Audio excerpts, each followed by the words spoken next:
to the channel. Today's video is going to focus on using a transient shaper to help define the groove of a song a little bit more. I'm going to use a song by an artist named Chris Law and show how I helped to define the groove by using a transient shaper in a very subtle way on arpeggiators, drums, and bass elements to help lock in the groove and make the transients of the groove hit a little harder and help define the movement of the groove a little more. Let's take a look. Here's a quick example of using transient shaping before and after. So the transient shaping is going to be affected on the drums, arpeggiators, and bass. So let's take a listen to before and after.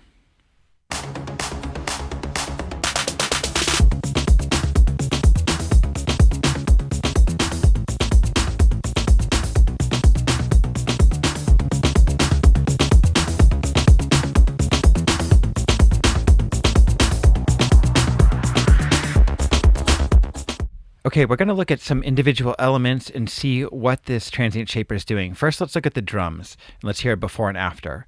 So first thing I want to point out, there's a couple things we're going to look at here. On the left side of the plugin, there's attack, so that's how much it's adding to the transient. The transient is the initial attack, the first thing that's happening when it's hitting. So it's that first smack of the drums.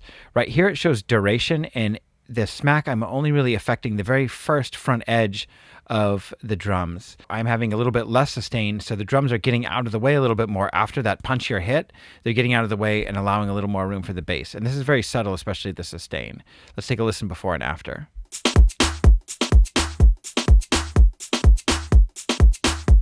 plug it in.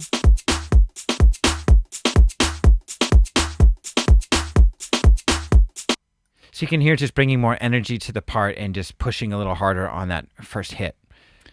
Okay, here we're going to listen to the bass arpeggiator, and you're going to hear the difference is subtle, but you are going to hear that it's going to help lock in the groove a little more.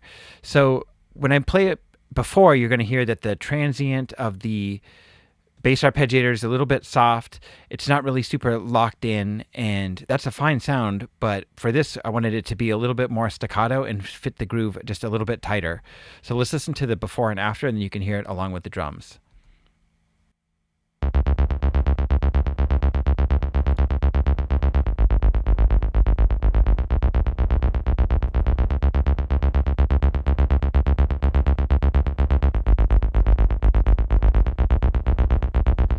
Let's bring in the drums and just hear that together before and after again.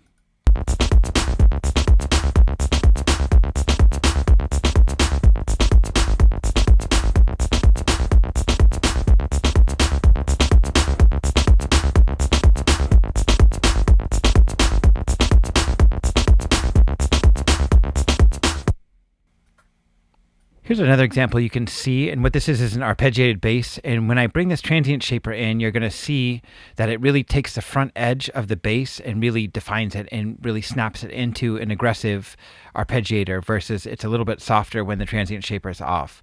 So let's listen to that before and after.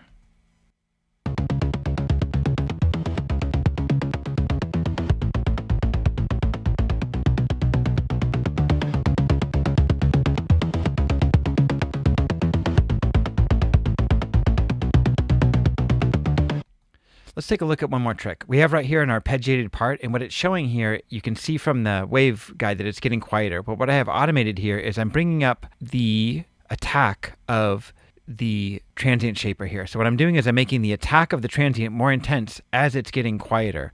So I'm trying to bring up the intensity as it's kind of swelling down and then bringing up. Let's listen to what that sounds like.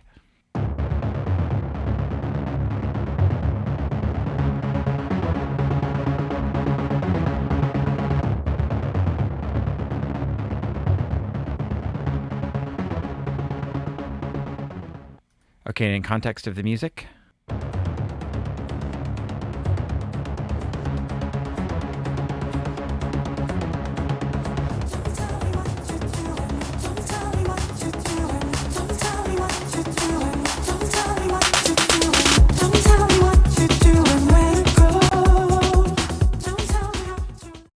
Okay, here's the context of the music with the transient shaper off and on.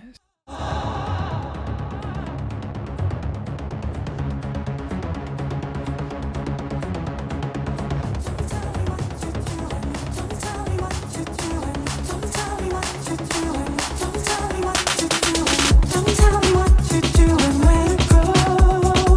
Don't tell me how to live my life.